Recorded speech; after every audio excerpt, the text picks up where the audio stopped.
Ceci est un livre audio autogénéré par Google. Préface.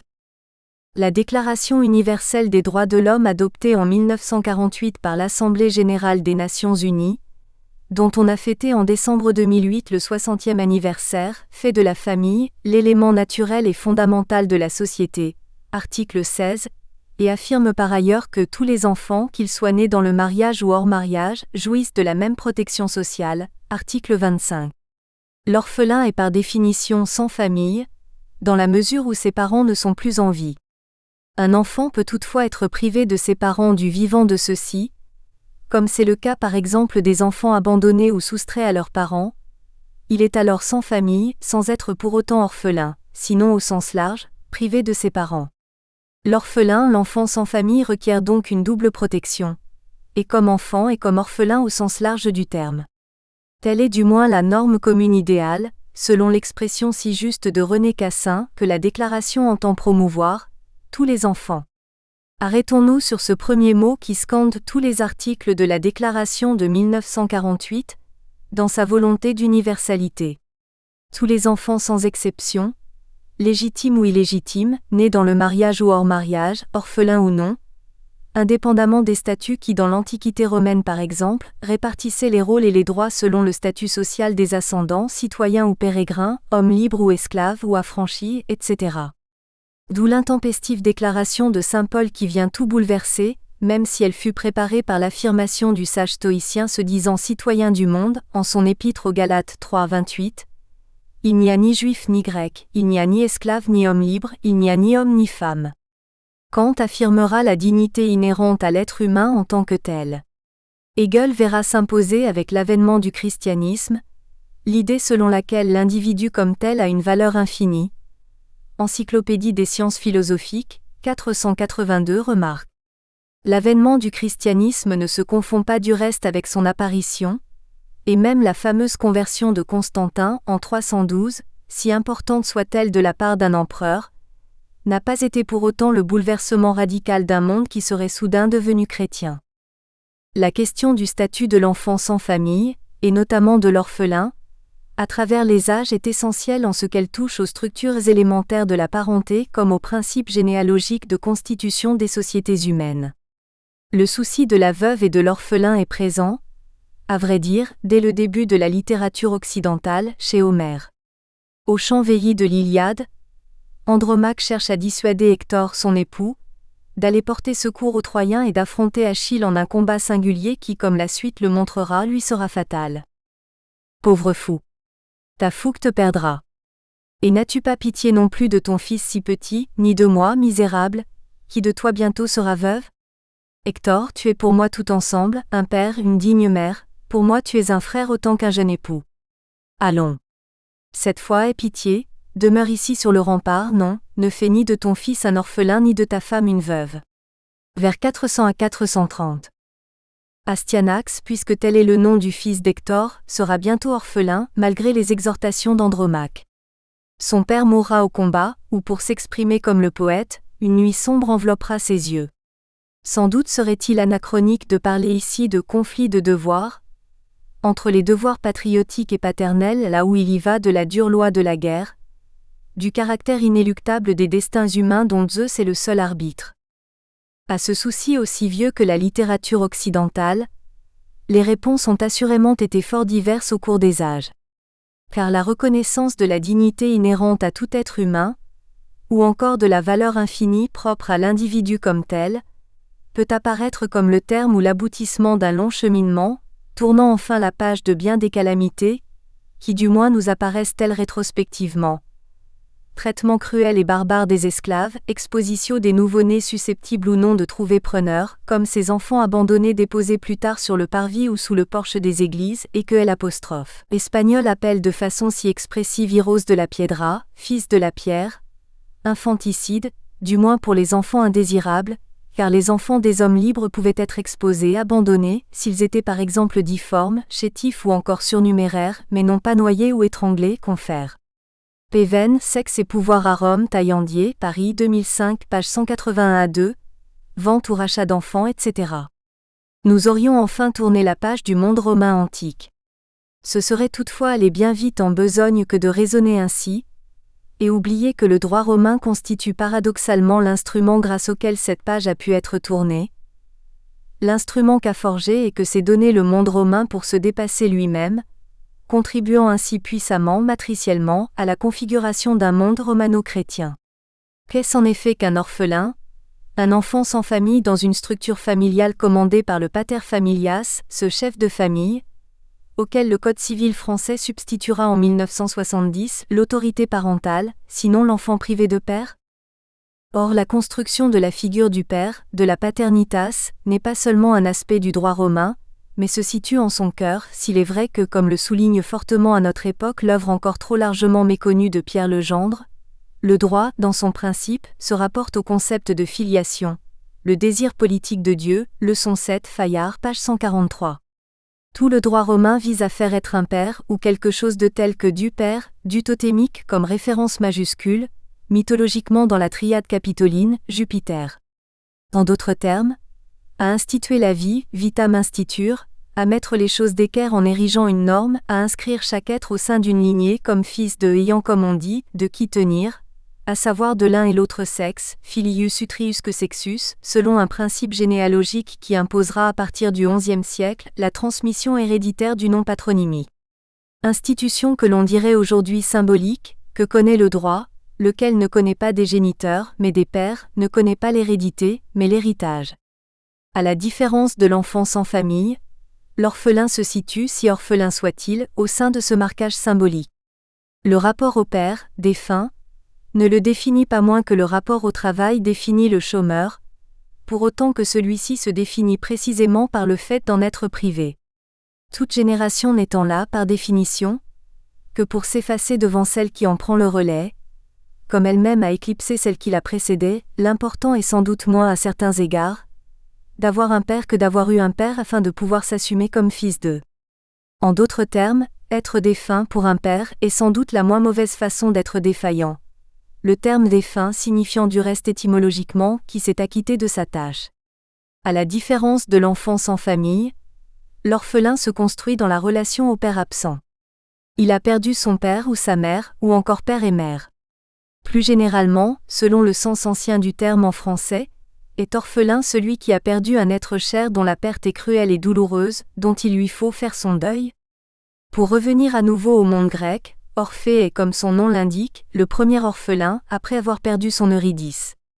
La veuve comme l'orphelin se définissent par une perte, non pas seulement sans doute pour le sentiment antique, celle d'un être cher, encore qu'il pouvait l'être aussi, mais surtout d'un soutien de famille.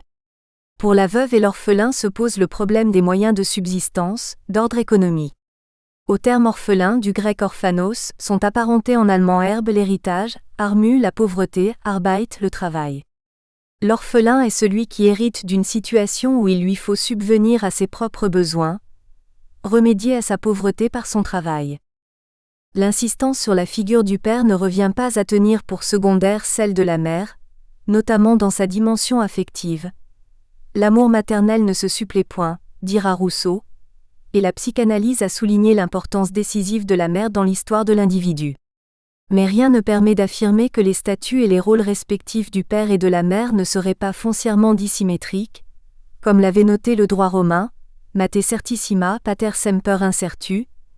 La mère est on ne peut plus sûre, le père jamais complètement sûr, et par là complémentaire, à l'opposé de la notion actuelle de parentalité qui suppose leurs rôles respectifs interchangeables. L'étude ou le survol historique du statut de l'orphelin ou de l'enfant sans famille, de l'Antiquité à nos jours, ne manque pas d'être instructive. Mais elle se double aussi d'une interrogation. Les reconfigurations auxquelles nous assistons depuis quelques décennies dans le domaine de la filiation ne reviennent-elles pas à brader l'héritage qui a permis aux orphelins comme aux enfants sans famille d'être moins démunis, mieux entourés, davantage protégés, assistés, voire intégrés dans les familles d'accueil, héritage dont nous sommes lointainement redevables au droit romain ou romano-chrétien? En d'autres termes, l'amélioration du sort des enfants sans famille ne va-t-elle pas aujourd'hui de pair paradoxalement, avec une multiplication programmée des orphelins et sans famille, avec une fabrique d'orphelins?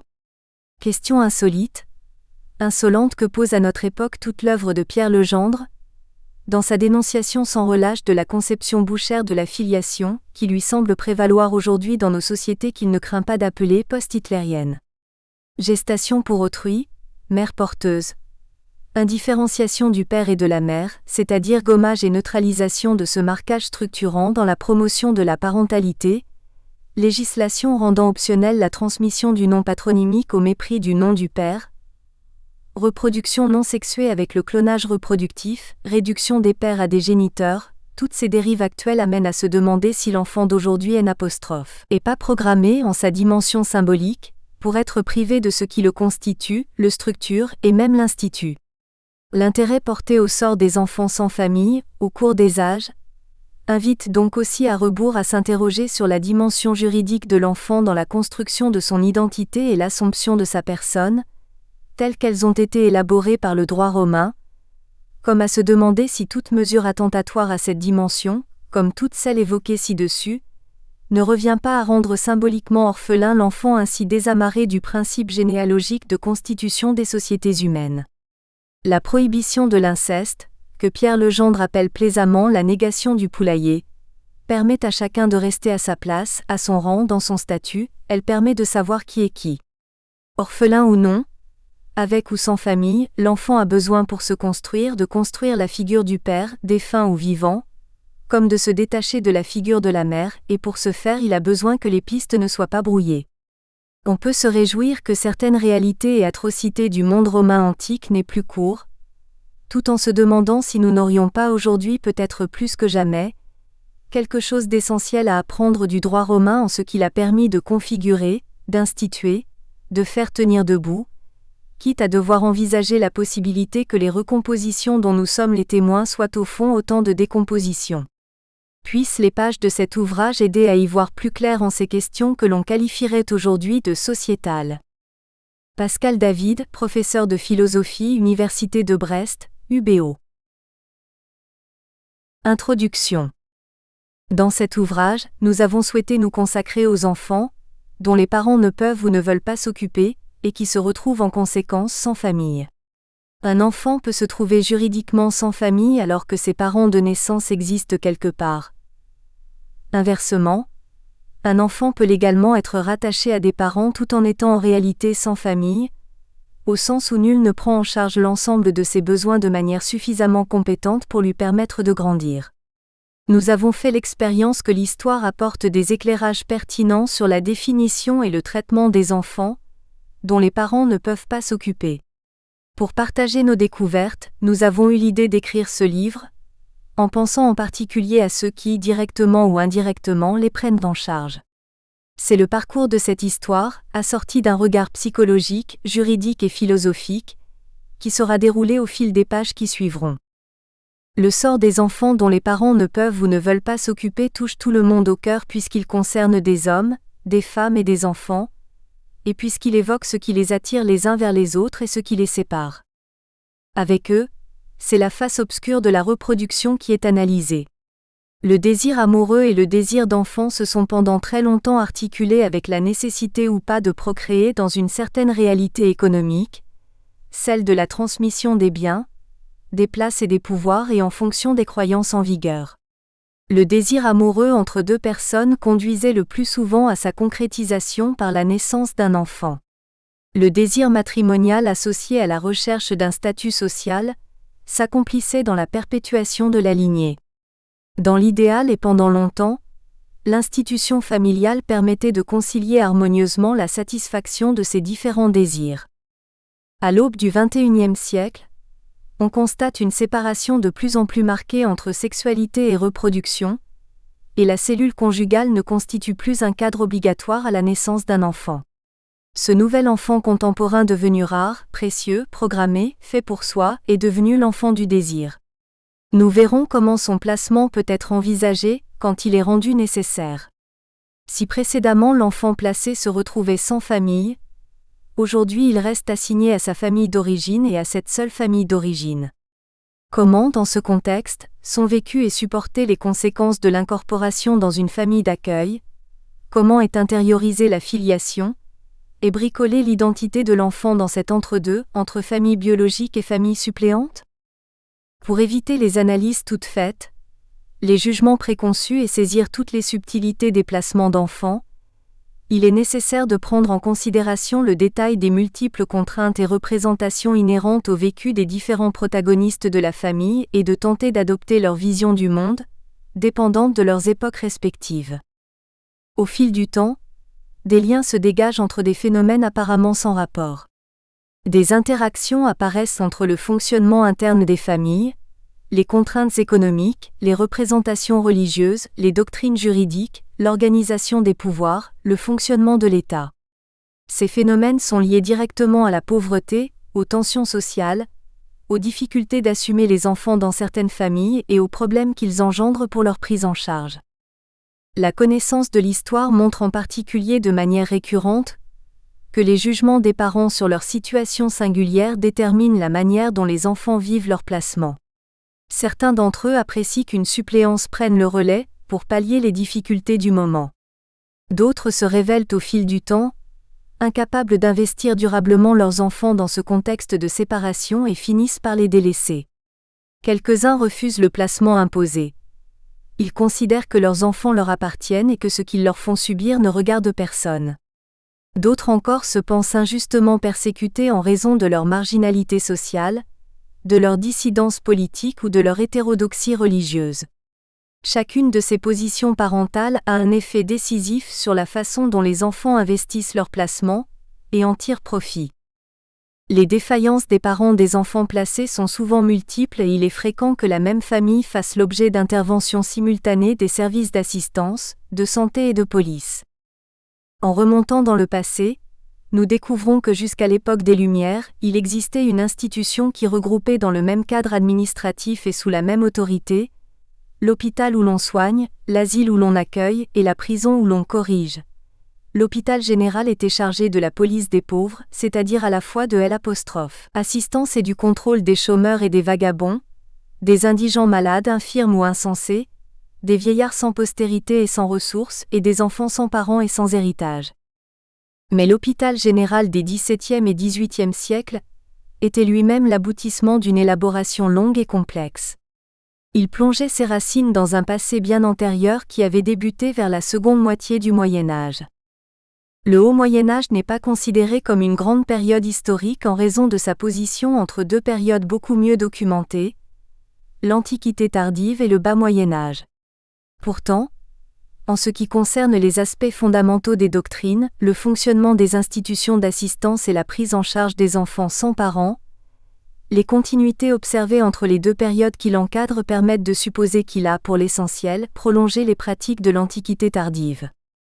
Cette dernière est dominée par l'œuvre de l'empereur Constantin, qui a reconnu la religion chrétienne. L'ère qui a formé notre culture, l'ère qui a façonné en grande partie nos représentations actuelles, notamment en ce qui concerne les familles et les institutions d'assistance, s'est ouverte avec lui. Il faut remonter jusqu'à son époque pour trouver une période où le droit, les mœurs et la reproduction ont vécu une révolution d'importance comparable à celle de nos 40 dernières années. Dans le domaine des familles, les bases juridiques d'une synthèse nouvelle entre les doctrines juives et chrétiennes, le droit et les pratiques des Romains ont été posées sous son règne. Il a reconnu l'utilité publique des activités d'assistance telles que les chrétiens les avaient jusque-là développées à l'exemple des synagogues, et il les a subventionnées et favorisées. Ainsi, pour comprendre l'originalité et l'intérêt des apports de Constantin, il est nécessaire de montrer ce qu'il avait lui-même précédé. Et ce détour est tout aussi nécessaire pour éclairer ce qui est en jeu dans les mutations des familles et de l'aide sociale à l'enfance d'aujourd'hui.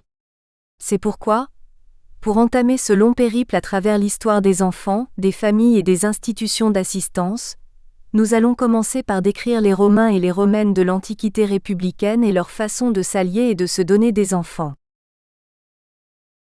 Chapitre 1 – Enfants et familles dans l'Antiquité, des origines de Rome jusqu'en 476. La civilisation grecque existait depuis de nombreux siècles quand Rome a été fondée en 753 av. JC. D'après la légende latine, Romulus fonda la ville de Rome à l'emplacement du mont Palatin sur le Tibre, le 21 avril 753. C'est à partir de cette date fictive que les Romains comptèrent les années. Mais deux narrations sont connues dans la littérature gréco-latine sur le récit de cette fondation. Si la fondation de la ville fut attribuée universellement par la tradition romaine à un homme appelé Romulus, il existe une autre tradition affirmant que le héros de Troie, Aénéas, appartenant à la tradition épique grecque, fut le fondateur du peuple romain. Dans l'histoire scientifique de l'Antiquité romaine, la question de la fondation de Rome est encore discutée aujourd'hui. Quoi qu'il en soit, une ville allait sortir du sol. Stratagème, combat sans merci, puissance des dieux et courage des hommes, tout se mêle et donne naissance à la légende de Rome. En 146 AV. JC, à la suite d'affrontements violents comme il en existait à l'époque, les cités grecques ont été vaincues par Rome. Cette dernière a alors réduit la Grèce en province romaine. C'est pourquoi la civilisation romaine est souvent regroupée, dans l'Antiquité classique, avec la Grèce antique qui a continué à inspirer une partie importante de la culture de la Rome antique. À partir de la domination romaine, le droit romain s'est imposé dans l'ensemble des provinces et a bien sûr influencé le fonctionnement de la société et de la famille. Au cours du dernier siècle AV. JC, certaines tribus de Germains également appelées barbares, ont cependant été admises à s'établir sur le territoire de la Rome antique à titre de soldats, de colons et d'ouvriers. Ils y ont conservé leurs propres coutumes. L'étude de la famille et de ses membres dans l'Antiquité implique donc de distinguer les sociétés romaines et germaniques. 1. La société romaine dans l'Antiquité. Nous considérerons dans ce paragraphe les républiques antiques et l'Empire dans ses deux parties, le Haut et le Bas Empire. 1. Enfants et familles dans les républiques antiques. Nous avons choisi de commencer par la présentation de la société et des pratiques familiales des républiques antiques, 509 à 27 AV. JC, c'est-à-dire de la civilisation romaine et de la Grèce antique, la Grèce antique ayant influencé largement la culture de la Rome antique. La Rome antique a contribué à l'élaboration du droit, des constitutions, des lois, de l'art, de la littérature, de l'architecture, des langues dans le monde occidental et son histoire continue d'avoir une importance majeure pour le monde actuel. La République romaine est oligarchique. Il s'agit d'une forme de gouvernement par une classe dominante peu nombreuse, qui s'est cooptée elle-même selon des critères mal définis. Les républiques antiques n'étaient des démocraties que pour leurs seuls citoyens, et ceux-ci ne constituaient qu'une fraction de leur population, parfois bien faible. C'étaient des sociétés à statut où vivaient côte à côte des personnes au statut personnel très différents et très inégaux, sans parler des citoyennes, toujours et partout traitées d'une certaine manière comme des mineurs, réduites au silence absolu sur les affaires publiques et plus ou moins cloîtrées chez elles, même à Rome où les femmes honnêtes ne sortaient de chez elles que voilées de la tête aux pieds. À côté des citoyens vivaient les étrangers domiciliés et les étrangers de passage.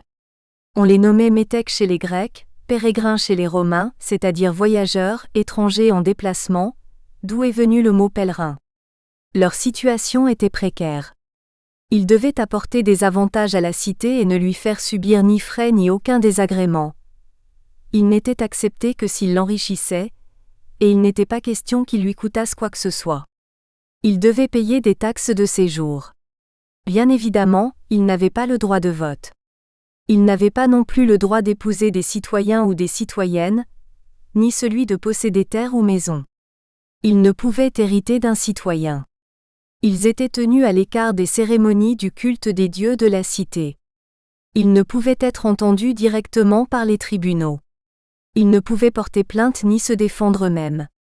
Ils devaient se procurer parmi les citoyens un patron qui les représente et les défende en justice, mais ce patronage n'était pas gratuit.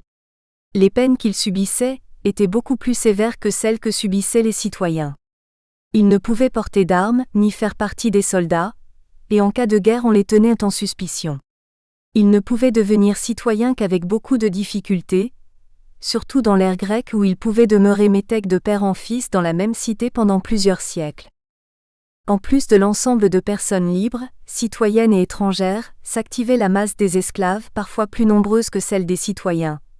Elle représentait 30 à 40% de la population dans les périodes où l'esclavage était le plus prospère. Sur eux reposaient les travaux les plus pénibles et les fonctions les plus humiliantes. L'esclavage colorait la totalité du fonctionnement et des représentations des sociétés antiques. La société et la famille. Le pater familias romain. La famille romaine présentait une particularité importante, l'institution du pater familias. Celui-ci était plus qu'un chef de famille. Le titre de pater familias impliquait d'abord du pouvoir, ses dépendants s'adressaient à lui en l'appelant dominus, seigneur. Une familia n'était pas ce que nous appelons une famille. C'était l'ensemble des personnes dépendant du maître. D'abord l'ensemble de ses esclaves et accessoirement ses autres familiers, enfants compris. Ainsi à Rome, au temps de la République, tout le monde n'avait pas de famille telle que la notion était comprise à l'époque. Seules les personnes ayant la qualité de pater familias en avaient une. Pour posséder ce titre, il fallait être un citoyen romain, ce qui impliquait d'être un homme libre de la cité, vir. En conséquence, les femmes pouvaient faire partie d'une famille, mais elles ne pouvaient avoir elles-mêmes leur propre famille. Les étrangers de la cité et les esclaves ne possédaient pas de famille, les premiers pour n'être pas citoyens, les seconds faute d'être libres. La qualité de pater familias supposait d'avoir vécu soi-même sous l'autorité d'un autre pater familias, autorité qui se transmettait donc comme un témoin qu'on se passe d'homme à homme. Il fallait aussi ne plus être sous la puissance d'un pater familias. L'autorité d'un pater familias ne s'éteignait qu'à sa mort sauf exception, s'il était condamné à une peine infamante, s'il devenait esclave, quel qu'en soit le motif, piraterie, défaite militaire, etc., ou s'il renonçait de lui-même à sa propre puissance sur un enfant, émancipation. Un père de famille pouvait donc n'être pas le pater familias de ses enfants, tandis que quelqu'un qui n'avait aucun enfant pouvait posséder une familia. Le plus souvent, un homme ne devenait pater familias qu'à la mort de son propre père, même s'il était chargé d'enfants depuis longtemps.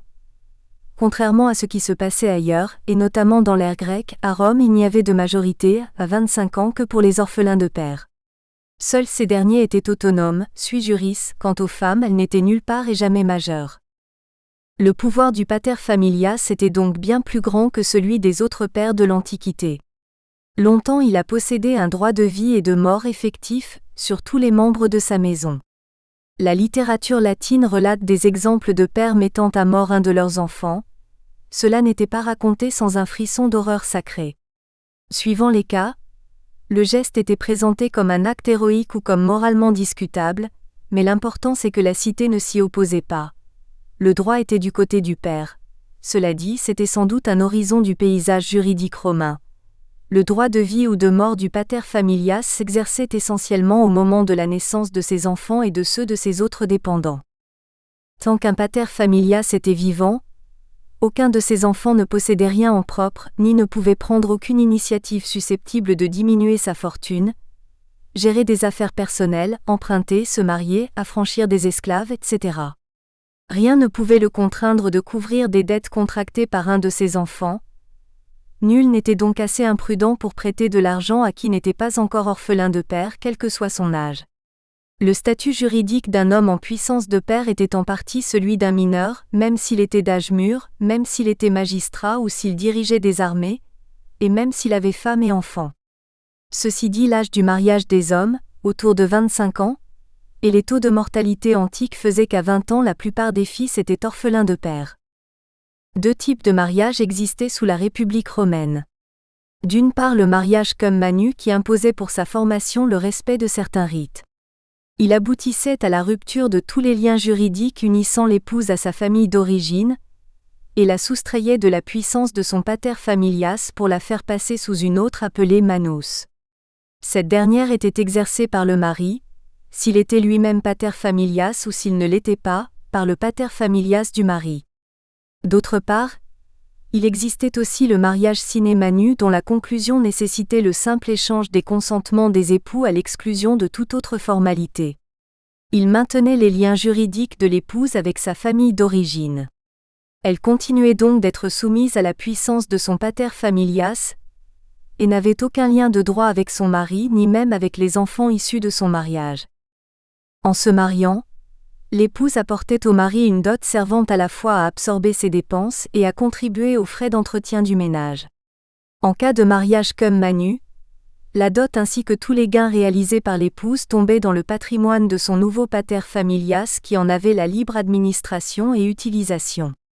En cas de mariage sine manu, au contraire, la dot devait être restituée à l'épouse s'il y avait dissolution du mariage et les biens qu'elle acquérait durant celui-ci entraient dans le patrimoine du pater familias de sa famille d'origine. Monogame, le mariage se dissolvait normalement par la mort de l'un des époux. Le survivant avait le droit de se remarier. La perte du droit de cité par le mari ou de sa liberté en raison de sa capture par l'ennemi et de sa réduction en esclavage mettait également un terme au mariage. Celui-ci pouvait encore s'achever par un divorce décidé par consentement mutuel des époux. La répudiation de l'épouse par son mari ou son pater familias était une autre cause de dissolution du mariage. L'épouse en revanche ne pouvait pas répudier son mari. La consommation n'était pas nécessaire à la validité du mariage romain. De droit, le pater familias était le père de tous les enfants de son épouse, sauf de ceux dont il contestait la paternité, ce qu'il était le seul à pouvoir faire. Du moment que les choses se passaient comme il l'entendait, un eunuque pouvait être légalement le père des enfants de son épouse, et nul ne trouvait rien à y redire. L'intégration d'un enfant dans la famille de son pater familias n'était donc pas automatique. Elle ne résultait pas du simple fait de sa naissance. Le pater familias devait, en vertu de la toute-puissance dont il disposait sur ses descendants, indiquer solennellement lors d'une cérémonie se déroulant quelques jours après la naissance, s'il admettait ou non le nouveau-né, déposé à ses pieds, dans le cadre de sa famille. Dans l'affirmative, il le soulevait de terre, le prenait dans ses bras et demandait qu'on le nourrisse. Dans la négative, il n'accomplissait pas ses gestes et ordonnait qu'on expose l'enfant dans un lieu public, c'est-à-dire qu'on l'abandonne. Le pater familias pouvait abandonner ses enfants, les vendre, les donner ou les faire mourir dès leur naissance, voire même émanciper ses fils, ce qui les chassait hors de la famille. Sans aller jusque-là, il pouvait les déshériter et léguer ses biens à un enfant adopté. Celui qui avait vendu un de ses enfants n'en récupérait pas moins sa puissance sur cet enfant, si celui-ci était affranchi par son maître, ce qui suppose que l'enfant reste vivre à proximité de lui. Il ne perdait définitivement son autorité que la troisième fois qu'il le revendait. Cette règle est à première vue étrange. Il s'agissait peut-être de placements professionnels, au bénéfice d'un pater familias incapable de fournir lui-même de quoi travailler et de quoi vivre à un enfant qui pouvait être un homme fait, c'est-à-dire un enfant de 20 ou 30 ans. Si un père avait abandonné, et non vendu, un nourrisson ou un enfant, il pouvait le reprendre n'importe quand sans avoir à verser la moindre indemnité à celui qui l'avait recueilli, du moment qu'il pouvait prouver sa paternité. Sa puissance potestas n'avait pas été annulée par l'abandon. Cela devait dissuader ceux qui souhaitaient un petit enfant de trop s'intéresser aux enfants abandonnés, et les conduire à préférer acheter un enfant, ce qui éteignait les droits du père vendeur. À Rome, quel que soit son âge, un citoyen qui n'avait pas de pater familias pouvait se mettre volontairement sous l'autorité d'un autre citoyen. C'était la drogation. Le résultat était le même qu'une adoption. Dans les deux cas, il fallait un écart d'âge minimum entre les partenaires pour mimer la nature. À cette époque, seuls les garçons pouvaient bénéficier de la drogation. Un adrogé, pas plus qu'un adopté, n'était ipso facto héritier principal et successeur de son pater familias. Il fallait pour cela un testament en bonne et due forme. Il semble qu'en général c'était bien pour en venir là, que ces divers actes juridiques étaient posés. Sous la République romaine, la famille était avant tout une notion juridique dans la mesure où elle regroupait l'ensemble des personnes soumises à la puissance d'un même pater familias et vivant à son foyer, qu'elles aient ou non un lien de sang avec lui. En outre, certains de ses descendants n'en faisaient pas partie pour avoir été émancipés ou donnés en adoption, ou encore s'il s'agissait de filles mariées comme Manu. Les membres de la famille ainsi définis étaient rattachés les uns aux autres par une parenté dite agnatique. Ils composaient le groupe des agnas. Le décès du pater familias provoquait l'éclatement de sa famille, mais il ne supprimait pas pour autant les liens de parenté unissant les membres de celle-ci. Ces personnes demeuraient des agnas les unes pour les autres avec les conséquences qui en découlaient notamment en matière de droit successoral. À côté de la parenté agnatique, Parenté juridique fondée sur la commune soumission au même pater familias, il existait sous la République romaine une autre parenté dite cognatique, fort différente de la précédente et résultant exclusivement des liens du sang. Alors que la parenté agnatique était une parenté uniquement en ligne directe masculine, la parenté cognatique comprenait non seulement les parents de la ligne paternelle, mais également ceux de la ligne maternelle. Le cercle des cognats s'avérait en conséquence nettement plus étendu que celui des agnats. Une autre différence fondamentale entre la parenté agnatique et la parenté cognatique est que la seconde n'entraînait aucun des effets de droit attachés à la première, hormis les empêchements à mariage visant à éviter la survenue d'unions incestueuses. Elle apparaissait donc comme une parenté de pur fait, impropre à servir d'assise à une famille. Femmes soumises. Seuls les hommes avaient la plénitude des droits civiques. Ils étaient les chefs de leur famille, qui étaient toutes patriarcales. Ils étaient de droit les prêtres du culte des ancêtres et de celui des dieux de la maison, sur l'autel familial. Ces cultes étaient si importants pour les cités que leur bonne exécution était surveillée par elles. La tolérance religieuse est une invention très récente. C'est eux qui exerçaient la justice dans leur maison. Ni leurs concitoyens ni les lois n'étaient fondées à s'immiscer dans les relations qu'ils entretenaient avec leurs dépendants, épouses, enfants, esclaves, clients, sauf s'ils excédaient les limites de manière scandaleuse ou sacrilège, si leur ivresse de pouvoir ou de colère, hubris ou leurs pratiques incestueuses risquaient d'attirer les foudres du ciel et d'atteindre par ricochet leurs voisins. À cela il faut ajouter quelques nuances. Pour Aristote, entre maître et esclave, entre père et enfant, il n'y avait pas de rapport de justice à strictement parler, mais seulement une justice domestique, exercée de façon monarchique par le père de famille et son épouse. Si cette dernière était en position seconde par rapport à son époux, elle ne lui était pas pour autant assujettie. Elle avait droit d'émettre des objections, elle avait droit à des explications, elle pouvait réclamer d'être convaincue et chercher elle-même à convaincre, elle avait droit à la parole. Selon le philosophe, les deux époux étaient donc dans une relation politique. Par contre, les pères avaient pleine autorité sur leurs enfants. En cas de divorce ou de répudiation, ils en avaient la garde, et ils les confiaient à qui ils voulaient, éventuellement à leur ex-épouse, mais sous leur propre contrôle. Les citoyennes du temps des républiques antiques vivaient sous la tutelle des hommes, en position de perpétuels mineurs. Il leur fallait un tuteur qui authentifie leurs actes juridiques. Le travail salarié n'existait pas pour elles, ce qui ne veut pas dire qu'elles ne faisaient rien, mais celles qui n'étaient pas esclaves travaillaient quasi exclusivement à domicile sous l'autorité de leur père ou de leur mari. Épouses, elles pouvaient être répudiées par leur mari au moyen d'une simple lettre, sans qu'il ait à se justifier, tandis qu'elles-mêmes ne pouvaient pas le répudier, puisqu'elles n'avaient pas la capacité de poser d'actes juridiques en raison de leur statut de mineure légale. Pour le même motif, elles ne pouvaient pas recourir elles-mêmes à la justice ni gérer leurs biens propres, leurs dots et ou leurs autres biens personnels. Veuves, elles ne pouvaient pas exercer la tutelle de leurs propres enfants. Elles n'avaient pas le droit de diriger une entreprise ou un commerce. Les hommes adultes et libres n'étaient jamais astreints à la continence. Les époux n'étaient pas astreints à la fidélité à leurs épouses. En revanche, la vie sexuelle des femmes était toujours contrôlée par un homme, père, frère, mari, concubin, etc. Et les épouses se devaient d'être fidèles à leurs époux quoi qu'ils fassent. À Rome, ils pouvaient même entretenir des maîtresses ou des amants sous le toit conjugal. Sous la République romaine et selon la tradition la plus ancienne, les filles quittaient leur propre famille en se mariant et entraient dans celle de leur mari. Elles étaient placées par leur père sous l'autorité de ceux-ci, comme s'ils les adoptaient. Juridiquement, leur statut ressemblait à celui de leurs propres filles, comme si elles étaient les sœurs de leurs enfants.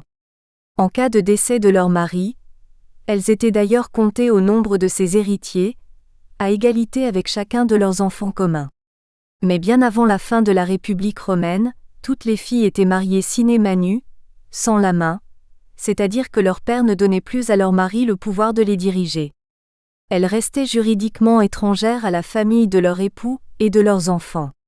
Ces dispositions juridiques n'empêchaient évidemment pas les jeunes Romains de savoir qu'ils étaient nés de l'union de deux familles. Cela ne les empêchait pas d'être fiers de la famille de leur mère, ni de l'aimer autant que celle de leur père. Les femmes mariées de Rome avaient droit au manteau des matrones, qui enveloppaient tout leur corps et ne laissaient voir que leur visage à l'exclusion des cheveux. Les femmes du monde grec étaient encore plus strictement recluses dans leur gynécée et exclues de l'espace public que les romaines.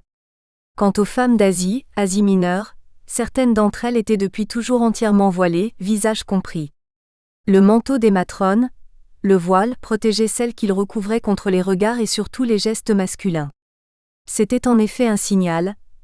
Les agressions sexuelles contre une femme n'étaient des crimes punissables que si la victime portait effectivement le manteau des matrones ou la tunique des jeunes filles libres. De même les garçons de famille, qu'il était criminel de violer, étaient-ils reconnaissables à un détail bien visible de leur tenue. L'esclavage. On trouvera ici une description de l'esclavage à Rome ou en Grèce durant les derniers siècles avant notre ère, mais il faut savoir que le fonctionnement de l'esclavage montre une étonnante permanence à travers les siècles jusqu'à nos jours.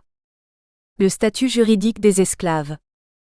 Un esclave est quelqu'un qu'on achète et qu'on vend comme un objet ou un animal, un instrument animé, un animal domestique qui parle. Il n'a pas droit à un nom propre. Chacun de ses propriétaires le baptise et le débaptise à son gré, comme un animal domestique ou un bateau. Il n'est compté ni au nombre des citoyens, ni au nombre des étrangers. Il n'est pas compté du tout. Il n'est enregistré nulle part et sa mort ne compte que pour son propriétaire, d'où les difficultés des historiens actuels pour savoir combien il y avait d'esclaves dans les cités antiques. Un maître pouvait user du corps de son esclave comme il l'entendait, quel que soit son âge et son sexe. Il pouvait donc, mais lui seul, le battre, le blesser, le torturer, le prostituer, le faire castrer, la faire avorter, etc. Dans la mesure où l'esclave n'était pas considéré comme une personne, leur rapport sexuel n'avait pas le sens d'une relation sexuelle. Seul le maître subvenait aux besoins de son esclave. Il était admis qu'il en avait le devoir même quand ce dernier était malade, estropié, trop vieux pour servir, etc. Mais jusqu'à la fin de la République, ce n'était qu'une élégance morale, et l'enfreindre n'était pas sanctionné. Un maître pouvait libérer un esclave dès qu'il devenait incapable de travailler. Le nouvel affranchi était alors réduit à mendier et vraisemblablement condamné à mourir de faim et de misère. Souvent l'esclave était un étranger. Il paraissait plus convenable que l'esclave vienne de loin. Les cités antiques organisées et développées refusaient de voir leurs propres concitoyens asservis sous leurs yeux par d'autres concitoyens, mais considéraient comme naturel et bon d'asservir les ennemis vaincus. Elles ont fait la guerre pour conquérir des esclaves. De plus, tant que l'esclavage a été autorisé, il a entretenu une industrie de l'enlèvement qui choisissait ses proies au sein des populations mal défendues, enfants, voyageurs, et qui les revendait au plus loin de leur origine pour qu'elles ne puissent trouver aucun recours. Un esclave n'avait pas droit à la parole. Il ne pouvait se plaindre devant aucune instance. S'il était à bout de souffrance, il n'avait comme recours que de chercher asile dans certains temples, pas tous, en espérant être revendu à un maître moins dur. Il ne pouvait signer un contrat, ni s'engager par un serment, ni se marier. Mais si, en pleine connaissance de cause, un maître laissait l'un de ses esclaves épouser une personne libre s'il ne s'y opposait pas, cela impliquait qu'il lui reconnaissait le droit de contracter un engagement, ce qui, selon la loi romaine, signifiait qu'il lui accordait son affranchissement. Un esclave ne possédait rien. C'est son maître qui était responsable de tout ce qu'il faisait, disait ou subissait. S'il causait un accident, c'est le maître qui en supportait les frais, les amendes, et c'est encore lui qui le punissait, sauf à l'abandonner à l'autre partie comme compensation. S'il était blessé ou tué, c'est le maître qui portait plainte et qui touchait des dommages et intérêts. Un esclave ne pouvait pas témoigner dans un procès. En effet, nul ne croyait à la spontanéité de son témoignage puisque son maître avait la possibilité de le punir très sévèrement s'il disait quelque chose qui lui déplaisait. On ne pouvait lui faire crédit que si on lui inspirait une crainte plus forte que celle de son maître, donc lorsqu'il parlait sous la torture. Les maîtres eux-mêmes invitaient parfois les magistrats à torturer leurs propres esclaves pour vérifier la véracité de leurs dires. Les frais de médecin et les soins pour remettre les esclaves en état de servir faisaient partie des frais de procédure qui revenaient au maître, de même que les indemnités en cas de décès ou d'infirmité permanente. En revanche, un esclave pouvait exercer, par délégation de son maître, un pouvoir sans limite autre que le désir de ce dernier. Il n'était qu'un instrument de son maître, mais c'est un instrument dont la puissance effective pouvait aller très loin si celui-ci était un puissant personnage. Un esclave ne pouvait pas être parent. Il ne pouvait pas exercer une autorité sur une personne en son nom propre. S'il engendrait un enfant, il n'était pas son parent devant la loi, même si son maître lui en confiait l'éducation. Si une esclave portait un enfant, celui-ci appartenait à son maître. S'il le laissait vivre et il en était seul juge, il pouvait l'enlever à sa génitrice pour le vendre ou le confier à quelqu'un d'autre. Un esclave pouvait être affranchi.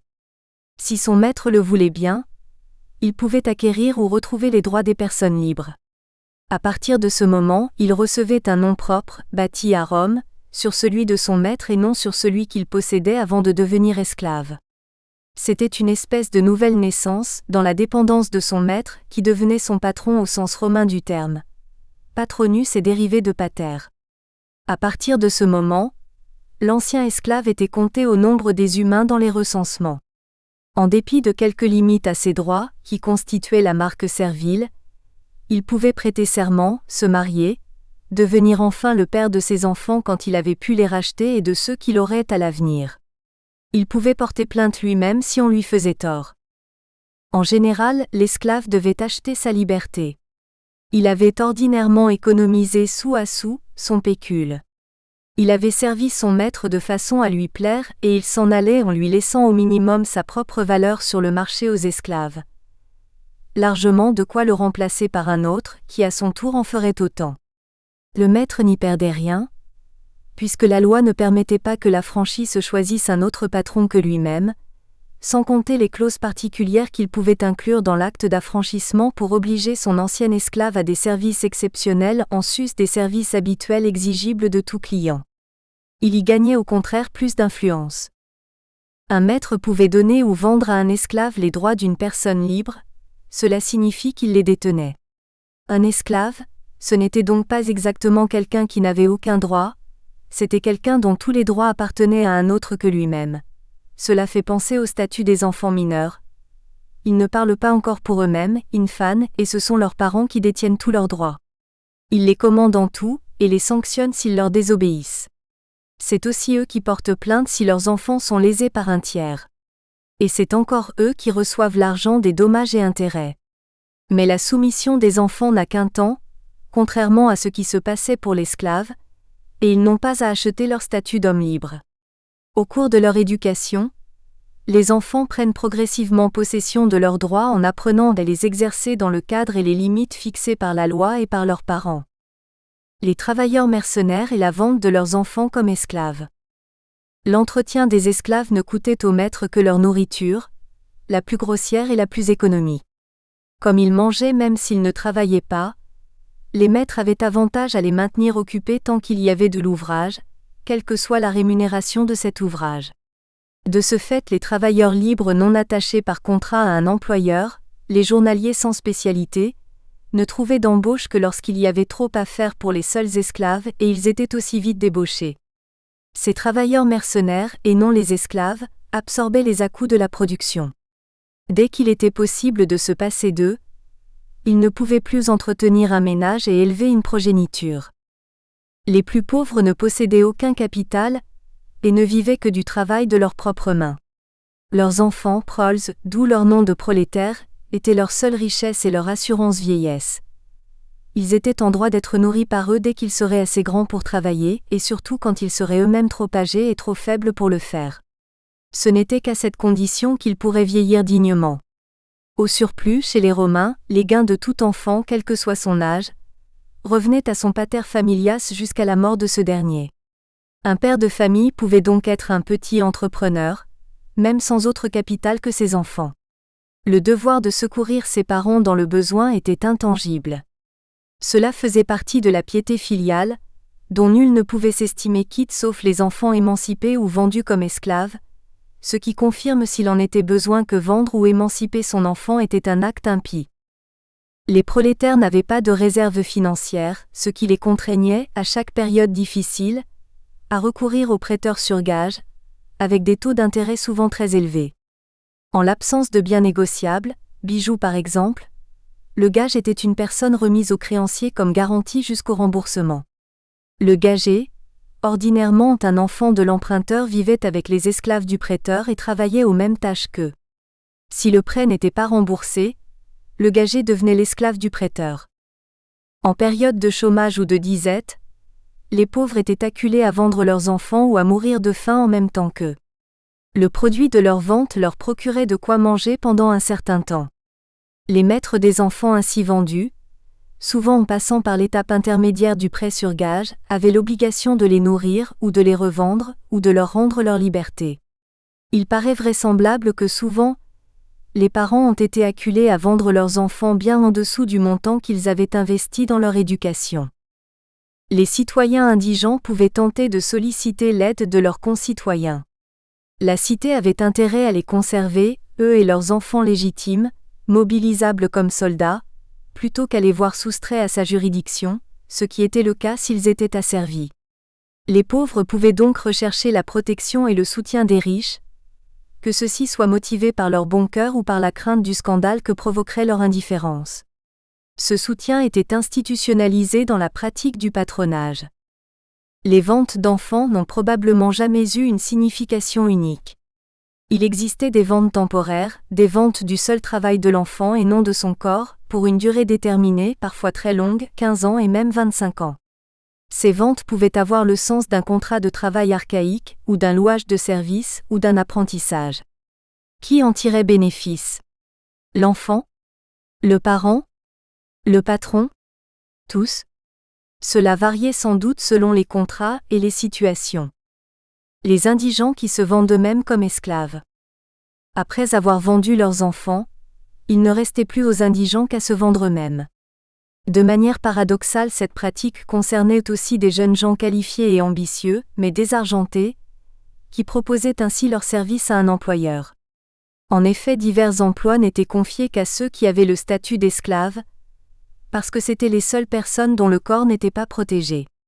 S'il avait le moindre doute sur leur gestion, leur maître pouvait les faire torturer pour qu'ils avouent leurs méfaits, et il était en droit de les punir de bien des façons sans avoir de compte à rendre à personne. Celui qui se vendait désavouait sa propre famille.